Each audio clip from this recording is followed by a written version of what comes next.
오늘은 고린도 후서 6장 11절에서 7장 1절 말씀을 통해서 거룩한 분리라는 제목으로 말씀을 전하고자 합니다.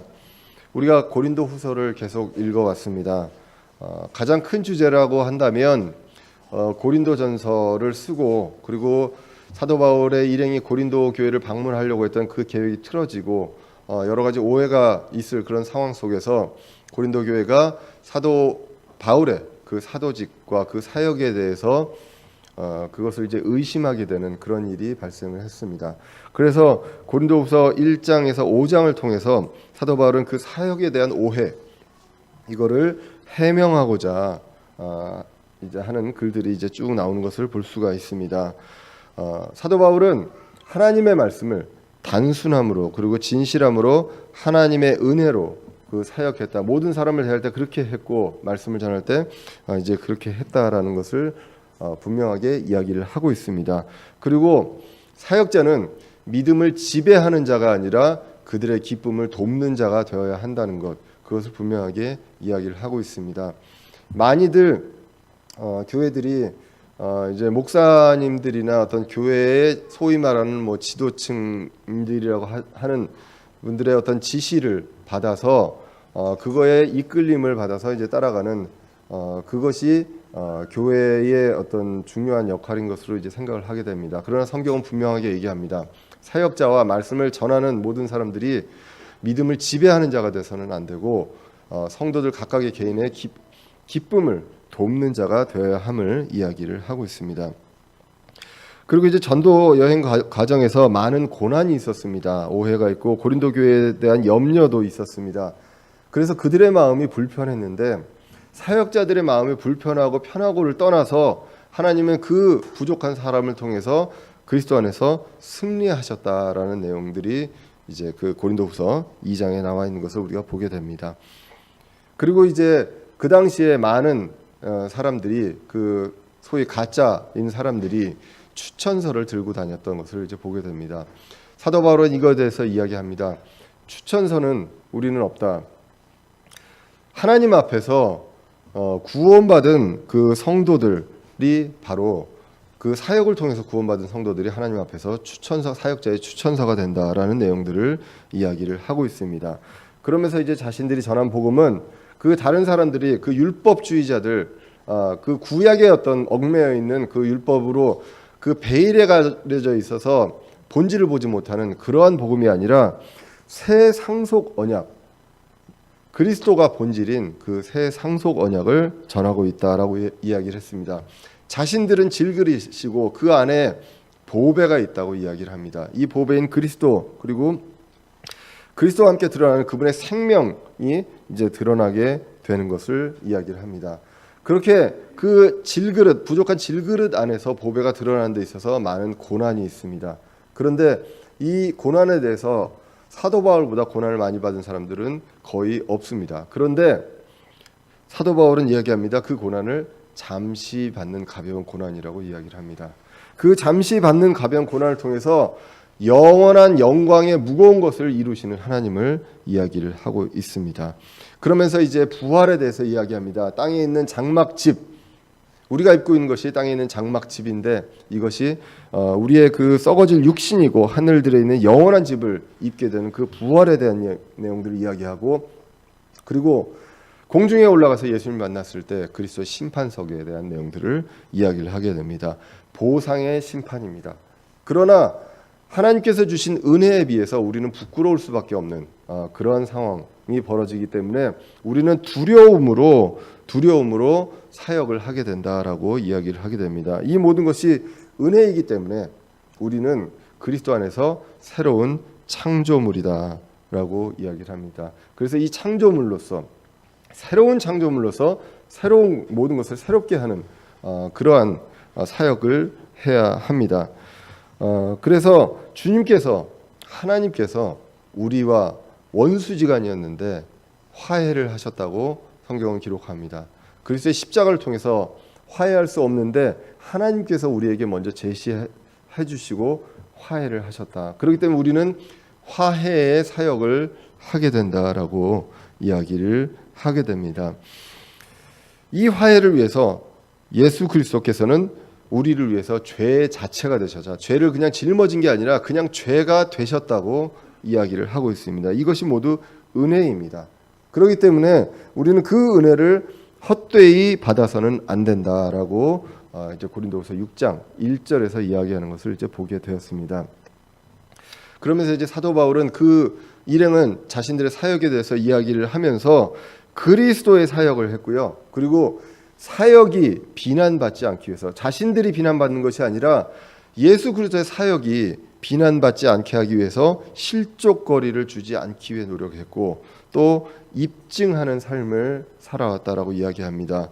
첫 번째로 그 어려운 상황 속에서 여러 가지 고난과 그 어려운 상황 속에서도 그리하였고라고 입증하였다고 이야기를 하고 또 순수함, 지식, 인내, 친절, 성령님, 사랑, 말씀, 하나님의 권능으로 그 사역을 입증하고자 했다는 것입니다. 그렇게 됨으로 인해서 놀라운 기적이 일어납니다. 속이는 자 같고 무명한 자 같고 죽는 자 같고 근심하는 자 같고 가난한 자 같으나 반대의 결과가 정말 부유한 자고 죽지 않는 그리고 유명한 자 이러한 자처럼 이렇게 보여지는 그러한 그들의 모습을 통해서 사역자로서의 그 그리스도의 사역을 입증하는 그러한 삶을 살아왔다. 우리도 우리의 삶이 아니라 우리의 명성과 우리의 비난과 그런 것들이 아니라 우리의 사역이 비난받지 않게 하기 위해서 실족거리를 주지 말아야 하고 그리스도의 사역을 우리를 통해서 입증하는 그러한 삶을 살아야 한다라는 내용을 우리가 지난 시간에 이야기를 해왔습니다. 말씀은 이렇게 이야기를 합니다. 사도 바울이 여러 가지 오해가 있었던 것들을 쭉 이야기하면서 우리가 이러한 것들이 있음에도 불구하고 사도 바울은 사역자로서 그 그리스도의 사역을 비난받지 않게 하기 위해서 실족거리를 주지 않고 입증하는 삶을 살아온 것을 하나님도 아시고 너희들도 양심을 통해서 안다라고 이야기를 하게 됩니다. 그러기 때문에 이제는 마음을 열고 너희들도 내 말을 나의 권면의 말씀을 이제 들어라라는 내용이 이제 오늘 본문을 통해서 11절부터 시작이 됩니다. 오늘 본문 이제 고린도후서 6장 11절에 보면 오 고린도 사람들아 너희를 향하여 우리의 입이 열려 있고 우리의 마음이 넓게 열려 있나니 너희는 우리 안에서 좁혀지지 아니하고 오직 너희 속 중심에서 좁혀졌느니라라고 이야기합니다.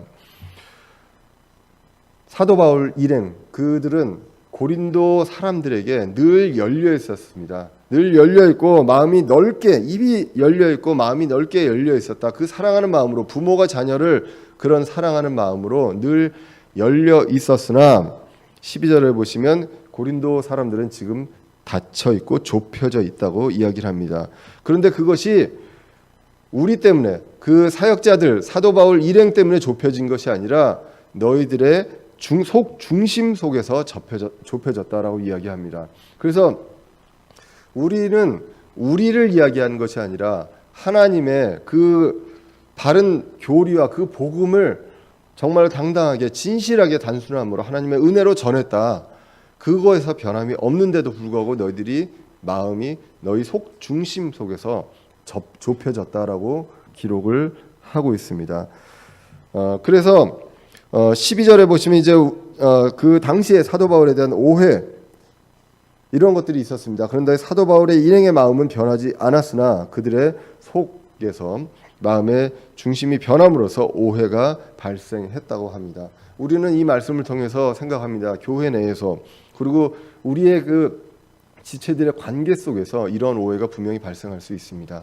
발생할 수 있는데 물론 상대편이 변해서 발생할 수도 있습니다. 하지만 한편으로 내 마음속 중심이 좁혀지지 않았는가 살펴볼 필요가 있다는 것입니다.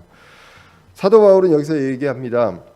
자신의 마음과 개인적으로 전한 게 아니라 하나님의 복음을 전했기 때문에 변치 않는 복음을 전했기 때문에 그 변치 않는 복음이 변하지 않았습니다.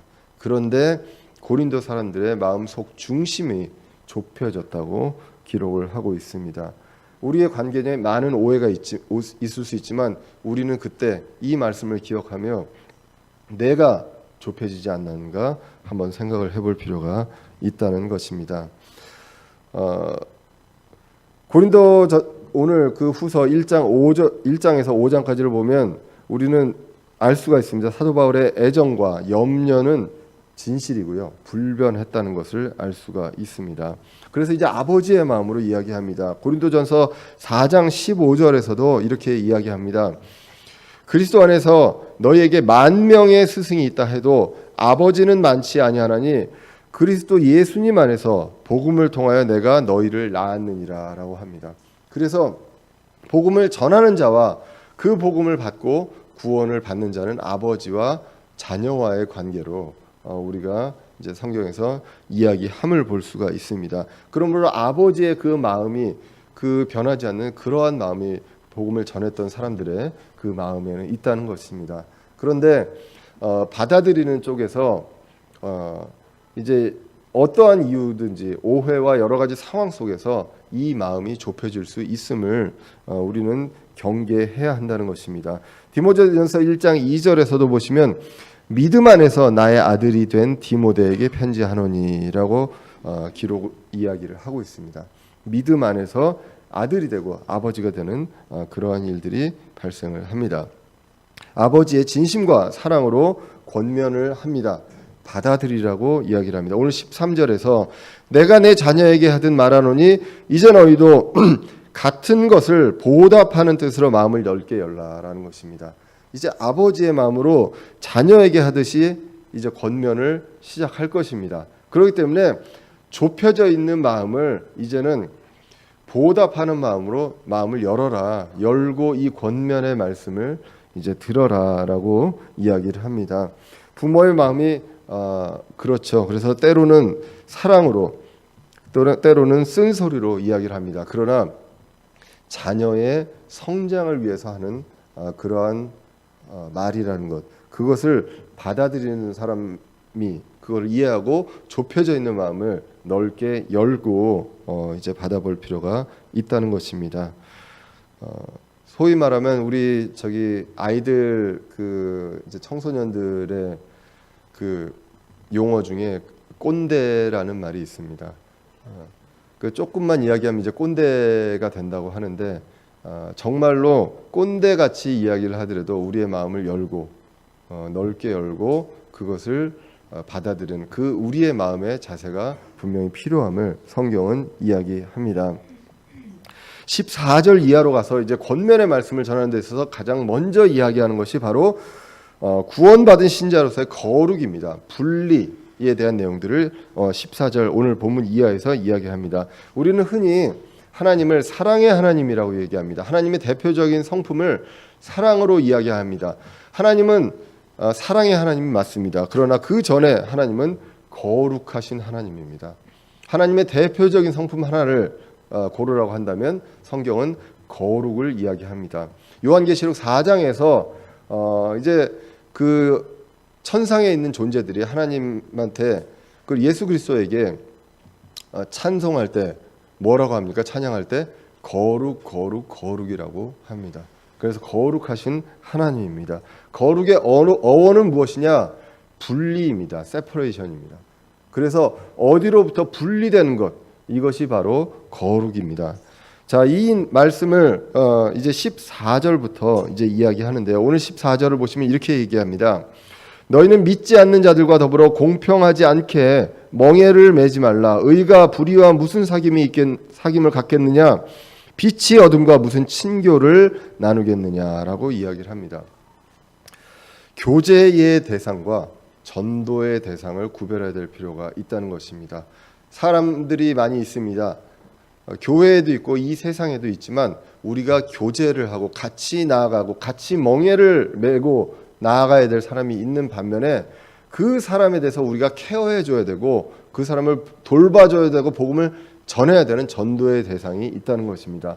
오늘 여기서는 어떠한 대상을 얘기하냐면 교제의 대상을 이야기를 하고 있습니다. 공통된 목적으로 이제 가야 할 때, 같이 멍에를 짊어지고 가야 할 때, 그때 어떻게 누구와 가야 하는지에 대해서 이야기를 합니다.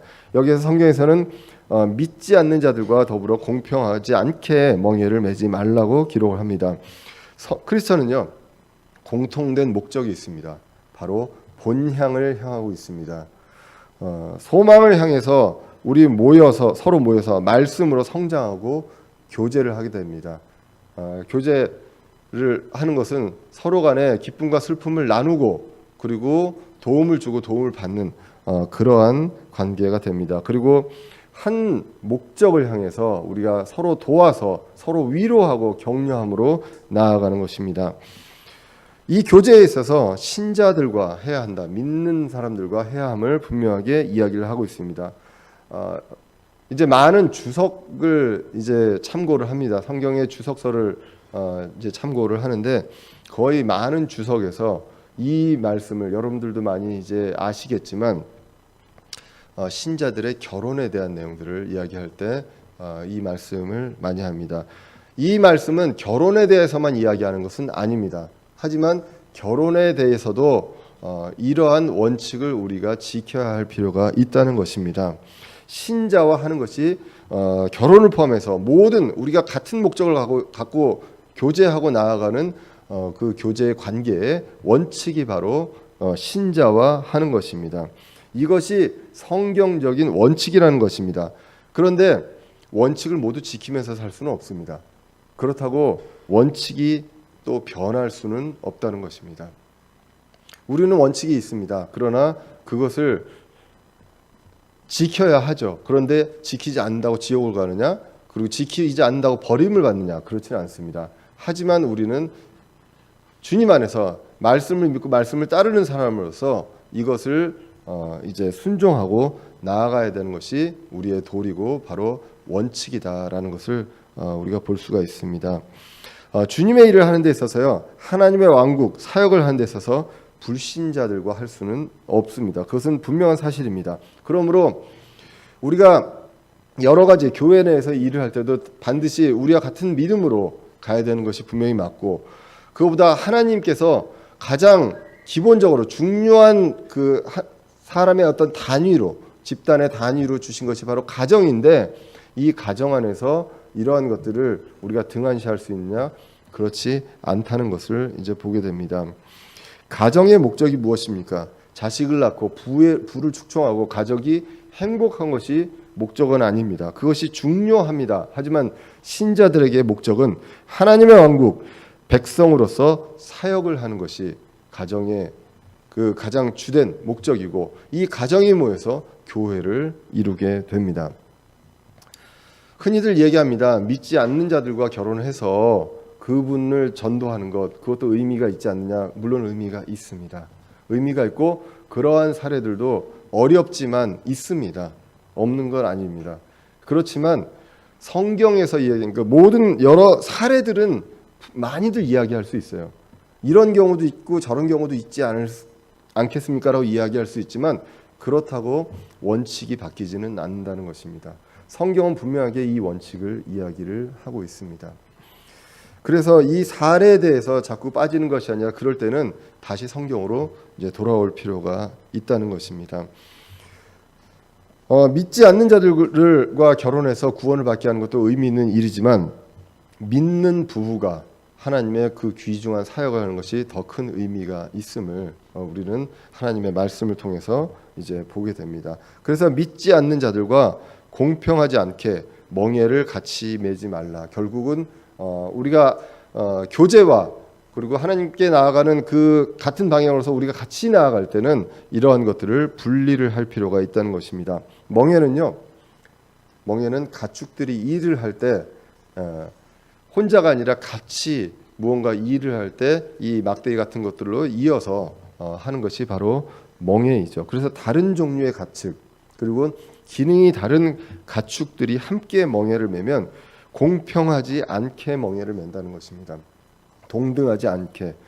다른 사람과 멍에를 매면요, 내 방향으로도 갈 수 있지만 그 다른 사람이 원하는 그 방향으로, 타인의 방향으로 끌려갈 수도 있다는 것입니다. 그렇기 때문에 신자와 불신자의 관계, 그리고 의와 불의의 그 사귐, 그리고 15절에 얘기한 것처럼 빛과 어둠, 그리스도와 벨리알, 이렇게 합쳐질 수 없다는 것, 그것을 분명하게 이야기를 합니다. 이 부분에 대해서 보면서 이야기를 합니다. 우리가 무엇을 하든 간에 하나님의 일과 하나님의 그 그리스도의 하나님의 왕국에 대한 사역을 할 때는 분명히 우리는 같은 믿음을 갖고, 믿지 않는 사람이 아니라 믿음을 갖고 같은 믿음을 갖는 사람들과 함께 하여야 한다는 것. 그렇기 때문에 교회가요, 정치 권력과 같이 갈 수가 없습니다. 우리는 이 땅에서의 나라를 세우는 것이 아니라 하나님의 왕국을 추구하는 사람들입니다. 이 땅의 왕국과 이 땅의 정치를 하는 그런 사람과 같이 갈 수 없다는, 같은 멍에를 지고 갈 수 없다는 것, 그거는 완전히 분리되는 내용임을 볼 필요가 있다는 것입니다. 또 종교 통합이 이제 많이 만연하고 있습니다. 우리가 많이 들었지만 WCC도 있고요. 이러한 종교 통합의 관점에서도 봤을 때 이거는 성경에 반하는 일입니다. 믿지 않는 자들, 다른 믿음을 가진 자들과 같이 간다. 우리가 굉장히 넓고 포용력 있는 그런 존재처럼 세상에서 보일 수 있지만 성경적으로는 원칙에 위배가 되는 비성경적인 내용임을 분명하게 이야기를 하고 있습니다. 그러면 이 정도 이야기를 하면 많이들 이제 질문합니다. 아니, 세상에 사는데 그럼 우리 산속으로 들어가라는 거 아니냐라고 이야기를 합니다. 그게 아니라 대상을 구분을 해야 한다는 것. 교제의 대상이 있고 그리고 전도를 해야 할 대상이 있다는 것. 전도를 해야 될 대상과 교제를 하고 삶의 고민을 나누고 해가지고 해답을 얻을 수 있느냐? 그렇지 않다는 것입니다. 우리는 그것을 분명하게 이야기를 해야 합니다. 고린도전서 5장 9절에서도 이렇게 이야기합니다. 내가 음행하는 자들과 사귀지 말라고 서신에 너에게 썼으나 이 말은 이 세상에 음행하는 자들이나 탐욕을 부리는 자들이나 강탈하는 자들이나 우상 숭배자들과 전혀 함께하지 말라는 것이 아니니 만일 그리하려면 너희가 반드시 세상 밖으로 나아가야 하리라 라고 이야기를 합니다. 그것이 아니라는 것. 그리고 11절에 보면 이것은 형제 안에서를 이야기를 하게 됩니다. 판단을 할 때, 그리고 구별을 하고 영적으로 분별할 때 어떻게 분별을 해야 되는지를 분명하게 이야기를 해주고 있습니다. 세상과 완전히 분리돼서 살 수는 없습니다. 그러나 교제하고 같은 방향으로 가야 될 사람은 우리가 구별해서 갈 필요가 있다는 것입니다. 그러면서 이제 16절로 이어집니다. 지금은 은혜의 시대, 성전에 대한 정의를 이야기를 합니다.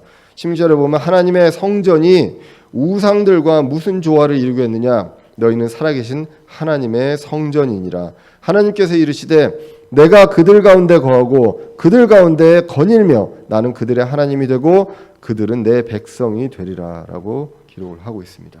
지금 이 시대에 교회 그리고 신자의 모임이 하나님의 성전임을 분명히 이야기합니다. 그리고 신자, 우리 믿는 사람들 개개인도 성전이라고 고린도전서 6장 19절에서 기록을 하고 있습니다. 하나님께서 받은 바 너희 안에 계신 성령님의 전이 바로 우리다라고 이야기를 하고 있다는 것입니다. 자, 그리고 이제 16절 후반부부터 시작해서 하나님께서 이르시되라고 나와 있는 구절은 레위기 26장 11절에서 12절의 말씀을 인용한 것입니다. 레위기 26장 11절에서 12절에 보시면 내가 내 성막을 너희 가운데 세우며 내 혼이 너희를 몹시 싫어하지 아니하리니 나는 너희 가운데서 걸으며 너희 하나님이 되고 너희는 내 백성이 되리라 라고 기록을 합니다. 그래서 그 이스라엘 민족들한테 구약에서 이스라엘 민족들한테 그들의 하나님이 되고 그들과 함께 거할 것이다, 거닐 것이다 라는 약속을 하게 됩니다. 그런데 그렇기 때문에 여기서 너희는 이스라엘 백성이죠. 그런데 그때는요 조건부였습니다. 레위기 26장 3절에 보시면 너희가 내 법규 안에서 걷고 내 명령을 지키고 행하면 이라고 조건부가 있었습니다. 지금은 어떻습니까? 지금은 은혜의 시대, 우리가 조건을 받아서 하나님의 은혜를 받고 하나님의 성전이 된 것이 아니라 예수 그리스도의 십자가를 받아들이고 구원받은 성도들은 하나님의 은혜로 우리가 모두 다 성전임을 이야기를 하고 있습니다. 그리스도를 통해서 의인이 되었고 그리스도를 통해서 빛의 자녀가 되었고 그리스도를 통해서 거룩한 본성에 참여하는 사람이 되었다는 것입니다. 베드로후서 1장 4절에 보시면 그것들로 말미암아 지극히 크고 보배로운 약속들이 우리에게 주어졌나니 이것은 너희가 이 약속들을 힘입어 정욕으로 인해 세상에 있게 된 썩을 것을 피하여 하나님의 본성에 참여하는 자가 되게 하려 함이라라고 말씀을 하고 있습니다. 자, 그래서 우리는 지금 사도 바울이 하나님이 사도 바울을 통해서 구약의 이스라엘 민족을 대상으로 했던, 그리고 율법에 대해서 분명하게 얘기하고 있었던 그 레위기의 말씀을 가져오셨지만, 그것이 이스라엘 민족이 1차적으로 대상이지만 성전의 관점에서 이제는 그것이 바로 하나님의 약속이 우리와 함께 거하시는 하나님이다라는 것을 분명하게 이야기를 하고 있습니다. 17절 18절에도 이제 계속 구약의 인용 구절이 나오게 됩니다. 17절에 보시면 주가 말하노라 그러므로 너희는 그들 가운데서 나와 분리하고 부정한 것을 만지지 말라 그리하면 내가 너희를 받아들여라고 이야기를 하고 있습니다. 이 말씀은 이사야서 52장 11절을 인용한 말씀입니다. 너희는 떠날지어다 너희는 거기서 나오고 부정한 것을 만지지 말지어다 라고 이제 이야기를 하고 있습니다. 그래서 정결하게 되기 위해서 떠나고 나와야 한다는 것, 거룩, 분리가 바로 이러한 것이다라는 것입니다. 우리가 육적으로만이 아니라 영적으로 우리가 그것을 분별하고 거기서부터 분리되는 것, 그것이 바로 거룩이다라고 이야기를 합니다. 세상은 이렇게 얘기합니다. 세상은 들어와라, 우리와 함께 하자, 같이 가자라고 이야기를 한다는 것입니다. 함께 길을 가자라고 얘기합니다. 그러나 성경은 거기서 나와라, 떠나라, 분리해라라고 이야기를 하고 있다는 것입니다. 이런 이야기를 하면 우리가 육적으로만 분리하느냐라고 이야기를 하시는데, 그것보다도 더 중요한 것은 영적인 분리입니다. 자, 17절 마지막 부분에서 보면 그리하면 내가 너희를 받아들여라고 나오게 되면서 18절까지 이어집니다. 너희에게 아버지가 되고 너희는 내 아들 딸이 되리라. 주 곧 전능자가 말하노라 하셨느니라라고 이야기를 하게 됩니다. 사무엘하 7장 14절에 보시면 나는 그의 아버지가 되고 그는 내 아들이 되리니 만일 그가 불법을 행하면 내가 사람들의 막대기와 사람들의 자녀들의 채찍으로 그를 징계하리라 라고 나옵니다. 그래서 이 구약에서 하나님께서 이스라엘 민족에게 이렇게 하면 이렇게 하리라고 하는 내용들을 하는데, 여기에서 중심은 무엇이냐? 거룩입니다. 분리라는 것입니다. 떠나고 나오라는 것, 이것을 이야기한다는 것. 그것을 했을 때 그것에 대한 약속의 말씀이 무엇이냐? 하나님이 우리와 함께 거하고 우리가 하나님의 아들, 딸이 된다는 것입니다. 우리가 성전으로 거룩함을 지킬 때 그렇게 된다는 것. 그것이 이제 구약에서 이스라엘 민족들과 약속이었다면, 이제는 우리가 은혜로서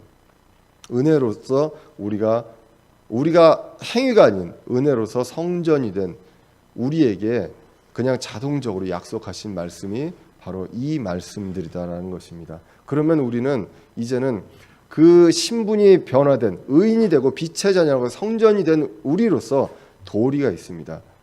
구약에서 하나님께서 그렇게 하라고 강조했던 이러한 것들이 우리에게는 이미 신분이 전환된 우리 존재로서 우리는 반드시 신분에 맞는 그러한 행동을, 그리고 그러한 삶을 살아가야 된다는 것, 이것을 사도 바울이 가장 먼저 권면할 때 이거부터 이제 권면을 시작을 한다는 것입니다. 오늘 6장에서요. 그래서 이스라엘 민족들에게는 조건부였습니다. 그러나 지금은 요한복음 1장 12절에 나옵니다. 그분을 받아들인 자, 곧 그분의 이름을 믿는 자들에게는 다 하나님의 아들이 되는 권능을 주셨습니다. 그렇기 때문에 우리는 그 권능을 갖고 있는, 그리고 그 아들로서 우리는 살아가게 됩니다. 주님께서 우리가 찾은 것이 아니라 주님께서 부르셨다고 고린도전서 1장 9절에서 이야기를 했습니다. 너희를 부르사 자신의 아들 예수 그리스도 우리 주와 교제하게 하시는 하나님은 신실하시도다라고 이야기했습니다. 이 모든 것들 은혜로 받은 우리가 이제는 어떻게 살아야 하는지, 이것을 고린도 교회에 하나님께서 사도 바울을 통해서 그동안의 사도직에 대한 오해에 대한 해명을 쭉 하고, 그 다음에 이걸 받아들이라, 마음을 넓게 열고 받아들이라고 하는 처음이 바로 거룩, 분리라는 것입니다. 신자들, 불신자와 세상과 분리해야 한다고 기록을 합니다. 로마서 12장 2절에서도 이렇게 이야기합니다. 유명한 말씀입니다. 너희는 이 세상에 동화되지 말고 오직 너희 생각을 새롭게 함으로 변화를 받아 하나님의 그 선하시고 받으실 만한 바라며 완전하신 뜻이 무엇인지 입증하도록 하라라고 기록을 하고 있습니다. 고린도 교회는 이러한 면들을 간과했습니다. 그래서 우리가 고린도 전서를 보면 여러 가지 문제들이 있었습니다. 음행도 있었고 고소도 있었고 이혼에 대한 문제 있었고 주의 만찬에 대한 문제도 있었고요. 여러 가지 것들이 있었는데 신자는 거룩, 분리, 그리고 성전으로서 그리고 주님의 아들과 딸로서 행해야 되는 그 도리가 있다는 것입니다. 그렇게 이 모든 것들을 이야기하고 이제 7장 1절에 그러므로로 가게 됩니다. 이제 7장 1절을 통해서 이 모든 거룩한 분리에 대한 내용들을 정리를 하게 됩니다. 그러므로 극진히 사랑하는 자들아 우리가 이 약속들을 가졌은즉 하나님이 우리와 함께 거하시고요. 그리고 하나님께서 우리를 자녀 삼아 주신 그 약속들을 가졌은즉 이제는 이렇게 어떻게 하면 가지는 것이 아니라 이미 가졌다고 기록을 합니다. 그래서 가졌은즉 하나님을 두려워하는 가운데 거룩함을 완전히 이루어 육과 영의 모든 더러움에서 우리 자신을 깨끗하게 하자라고 기록을 하고 있습니다. 하나님을 두려워함으로 하나님이 우리를 보시는 이것들을 기억하고 모든 지식과 지혜의 근본이 되는 하나님을 두려워함을 우리가 기억하고 그리고 그 가운데서 거룩함을 완전히 이루어야 한다고 기록을 하고 있습니다. 거룩함을 이루는데 어떻게 이룹니까? 육과 영의 모든 더러움에서 깨끗하게 해야 한다는 것입니다. 우리는 아까도 말씀드렸지만 육을 많이 이야기합니다. 그러나 육보다 더 중요한 것이 바로 영적인 더러움에서 우리가 깨끗하게 하는 것입니다. 갈라디아서 5장 19절은 얘기합니다. 육신의 그 더러움은요 명백합니다. 육신의 행위들은 명백하니 이것들이라 곧 간음과 음행과 부정함과 세욕과 우상숭배와 마술과 증오와 불화와 경쟁과 진노와 다툼과 폭동과 이단 파당과 시기와 살인과 술취함과 흥정됨과 또 그와 같은 것들이라. 내가 또한 전에 너희에게 말한 것 같이 이것들에 대하여는 미리 너희에게 말하노니 그것들을 행하는 자들은 결코 하나님의 왕국을 상속받지 못하리라. 이것이 원칙입니다. 이것이 바로 육의 더러움입니다. 이것을 깨끗하게 하는 것 중요합니다. 그러나 바리새인도 그 정도는 했습니다. 그런데 더 중요한 것은 심각한 것은 영적인 더러움이라는 것입니다. 내 영이 어디로 가고 있느냐라는 것입니다. 그 관점에서 봤을 때 다시 우리가 14절로 돌아가면 그 영적인 더러움에서 깨끗하게 하기 위해서 우리가 첫 발을 뭘로 해야 되느냐? 믿지 않는 자들과 공평하지 않게 멍에를 매어서는 안 된다는 것. 그렇게 되면 우리는 영적으로 어디를 향하게 되는지 분명하게 알 수가 있다는 것입니다. 그리스도를 향하지 못하게끔 그리고 나는 이쪽으로 가고 싶지만 같이 멍에를 맨 존재들이 저쪽으로 간다면 그쪽으로 갈 수밖에 없는 그렇게 된다는 것. 우리가 생각을 많이 해봅니다. 우리가 영적인 더러움에 빠질 수 있는 것들이 무엇이 있겠습니까? 엄밀하게 얘기하면 이 교회에서 말씀을 나누고 이 말씀 안에서 교제를 나누고 하는 것 외에는 거의 다 영적으로 그리스도와 반하게 가는 쪽이라는 것입니다. 대표적인 게 미디어가 있겠고요. 음악이 있고 영화가 있고 여러 가지가 있을 수 있습니다. 또 이야기하실 수 있죠. 아니 그거 어떻게 다 안 하고 사느냐. 안 하고 살 수 없습니다. 하지만 원칙이 변할 수는 없다는 것입니다. 그 원칙을 가지고 영적인 분별력을 갖고 우리는 살아가야 한다는 것. 그것을 성경은 분명히 이야기를 하고 있습니다. 그래서 고린도 전서를 보면 고린도 교회의 문제들에 대해서 이야기합니다. 이게 고린도 교회뿐만 아니라 모든 교회에 생길 수 있는 문제들입니다. 구원받았다고 하는 그 교회들이 함께 모여서 그러한 문제들이 발생할 수 있다는 것입니다. 그 영적인 더러움, 육적인 더러움을 우리는 깨끗하게 계속해야 합니다. 어떻게 해야 합니까? 성경은 이야기합니다. 그게 바로 돌이킴입니다. 두 글자로 뭐죠? 돌이킴이 회개입니다.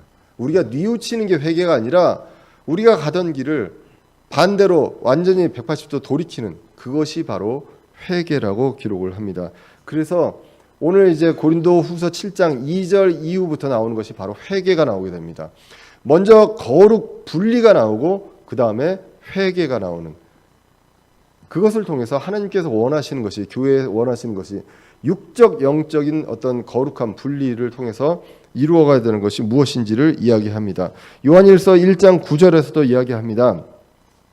만일 우리가 우리의 죄들을, 여기서 우리는 교회죠, 우리의 죄들을 자백하면 그분께서는 신실하시고 의로우사 우리의 죄들을 용서하시며 모든 불의에서 우리를 깨끗하게 하시느니라 라고 기록을 합니다.